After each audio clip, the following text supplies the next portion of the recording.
नमस्कार। आप सभी का स्वागत है हमारे चैनल सनातन धर्म ज्ञान पर।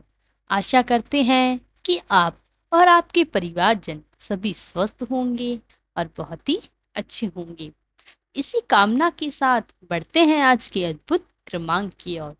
आज हम लेकर आए हैं आपके लिए एक बहुत ही अद्भुत चमत्कारिक क्रमांक, जब महाराज जी आपकी सहायता करने वाले हैं। तो बिना समय व्यर्थ किए लेकर चलते हैं आपको आज के अद्भुत कृपांक की ओर। हम सभी इस जीवन में एक बार ऐसे समय, ऐसे मोड़ से गुजरते हैं जहां पर जीवन में होने वाली घटनाएं हमको विचलित कर देती हैं। उन घटनाओं का कोई और छोर नहीं नजर आता। जीवन में इतनी परेशानियां, इतने कष्ट उभर कर आते हैं कि एक बार मस्तिष्क में यह प्रश्न अवश्य आता है कि क्या यह जीवन है या नर्क के समान है। ऐसी परिस्थितियां सभी के जीवन में एक ना एक बार अवश्य रूप से आती ही हैं। यह समय एक परीक्षा का भी होता है।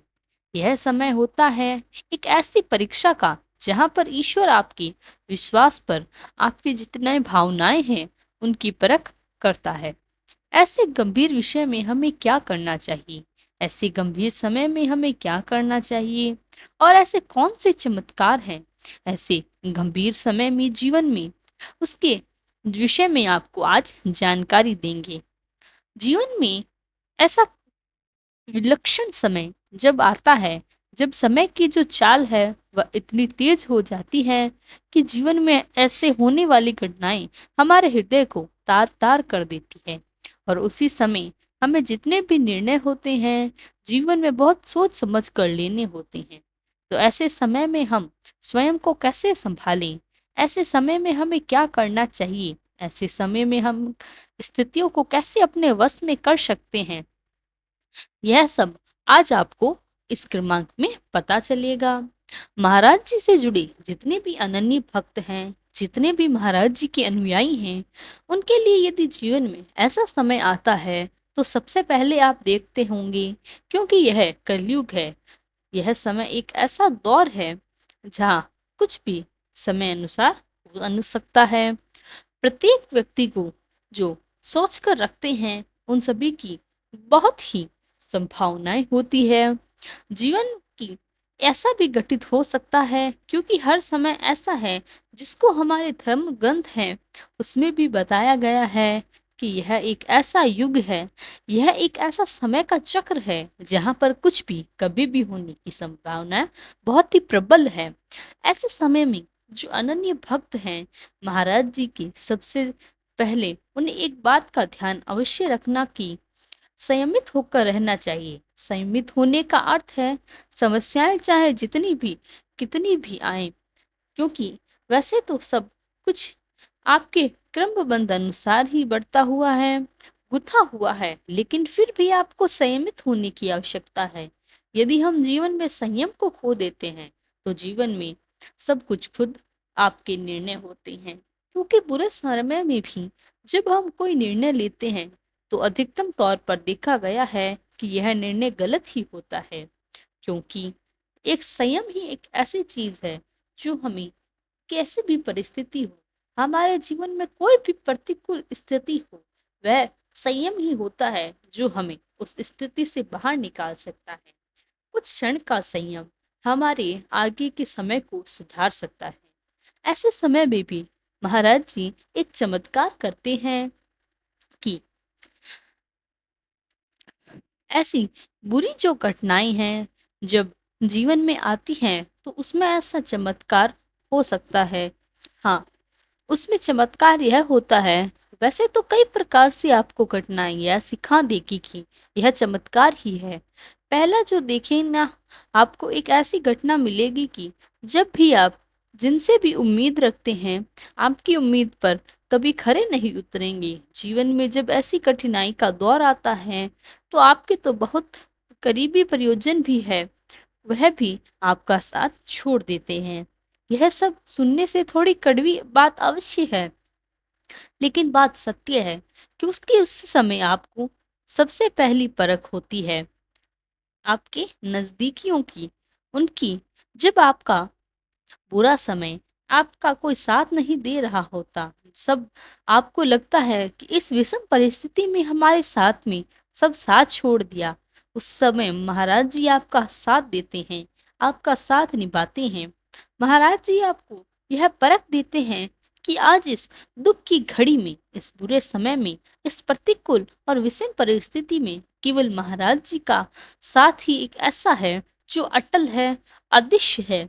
और महाराज जी सदैव आपकी विषम परिस्थितियों में आपका साथ निभाते हैं। इससे आपका जो विश्वास है महाराज जी के ऊपर और बढ़ने लगता है। महाराज जी आपका साथ कैसे निभाते हैं कि ईश्वर नियम है, ईश्वर विधान है। ईश्वर ज्यादातर ये देखा जाता है कि जो लोग बहुत हृदय से बहुत ही धनी होते हैं, हृदय के बहुत ही अच्छे होते हैं, जो सदैव दूसरों के लिए अच्छा सोचते हैं, अच्छा करने का प्रयास करते हैं, उनके जीवन में सबसे ज्यादा कठिनाइयां आती हैं।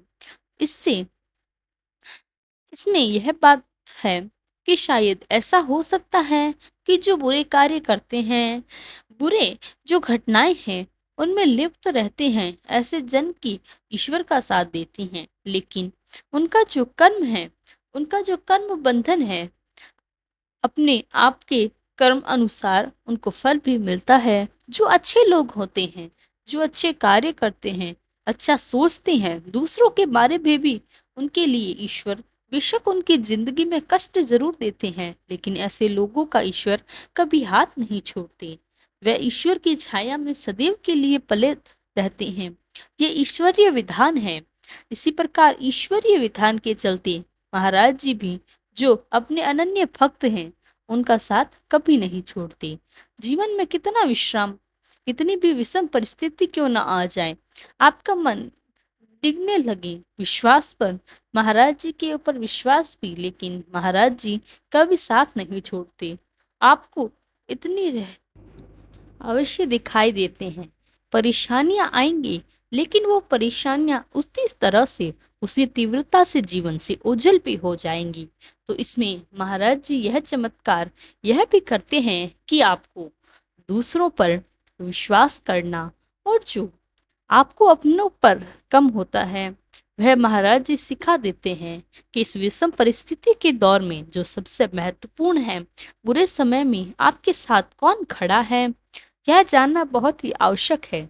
क्योंकि उसमें के बाद जीवन में आपको एक सीख मिल जाती है। और जब किसी इंसान को जीवन की राह एक सीख मिल जाएगी, तो वह इंसान जीवन में कभी गलती नहीं करता, क्योंकि गलतियों से इंसान सीखता है।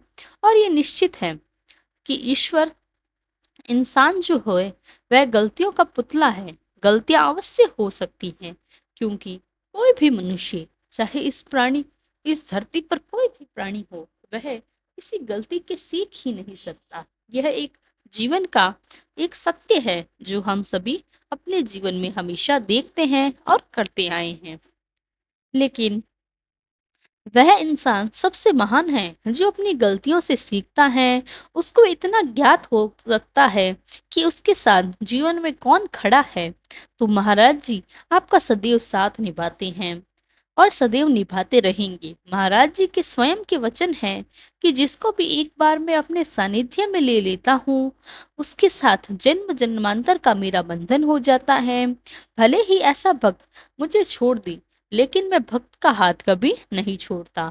भले ही मुझसे मेरा जो भक्त है वह अपना मुख विमुख कर ले, लेकिन उस भक्त का मैं सदैव उसकी रक्षा करता हूँ, उसके परिवार की रक्षा करता हूँ, सदैव उसके कांसन का भजन करता हूँ। ऐसे महाराज जी के वाक्य हैं, और महाराज जी के वाक्य सदैव अटल हैं। उन्होंने कहा है वह अकड़ सत्य है। तो इसीलिए इस क्रमांक में आपको यह अवश्य ज्ञात हो गया होगा कि विषम परिस्थितियां यदि जीवन में आती हैं तो घबराने की आवश्यकता नहीं है। महाराज जी पर आपका विश्वास अटल होना चाहिए। आप संयमित रहें, अपने मन को, अपनी जो भावनाएं हैं उनको कभी ठेस ना पहुंचाएं, स्वयं को ठेस ना पहुंचाएं। आप अखंड ज्योत के समान खड़े रहें, क्योंकि यह विषम परिस्थितियां हैं, ये ऐसे बदल जाएंगी जो एक ना एक दिन बड़ी तीव्रता के साथ ऐसे ही गुजर जाएंगे। ऐसे आपने देखा है वर्षा ऋतु में जब वर्षा होती है, कहीं कहीं पर ऐसी वर्षा होती है जो कि अतिवृष्टि से आती है। और ऐसी वर्षा आप जानते ही हैं कि जब जोर का समय होता है और जीवन में वह कठिन समय बदल सकते हैं जो बेशुमार होकर बरसते हैं। ऐसे दिन कभी न कभी गुजर अवश्य ही जाते हैं। ये एक ऋतु के समान है। ऐसी तब्दील जरूर होंगे। इसी प्रकार दुख सुख जीवन में आते रहेंगे। आज अगर विषम परिस्थिति है तो आने वाले समय में प्रतिकूल भी होगा। और यदि आप माफ लें अनुकूल हैं तो परिस्थितियां कल प्रतिकूल भी होंगी, अनुकूल होंगी। तो यह भी आपको याद रखना है कि कोई भी समय स्थिर नहीं हो रहता। समय में परिवर्तन आते हैं। समय कभी किसी के लिए नहीं रुकता। लेकिन जो मनुष्य की भावनाएं हैं, मनुष्य का विश्वास है, उसको सदा स्थिर होना चाहिए, उसको अटल होना चाहिए। यह उस परम आवश्यक है। तभी जीवन में आप आगे बढ़ पाएंगे और सफलताओं को हासिल कर पाएंगे, दूसरों के लिए उदाहरण बन पाएंगे। तो यह था हमारा आज का विशेषांक। आशा करते हैं कि आज का विशेषांक आपको पसंद आया होगा। प्रतिक्रिया देना मत भूलिएगा। ऐसे ही अगले क्रमांक में आपसे फिर मुलाकात होगी। और यदि क्रमांक अच्छा लगा हो तो लाइक कमेंट शेयर करना ना भूलें। साथ ही साथ हमारे चैनल को भी सब्सक्राइब अवश्य रूप से करें। कल फिर मुलाकात होगी ऐसे ही क्रमांक के साथ। तब तक के लिए धन्यवाद। जय गुरुदेव।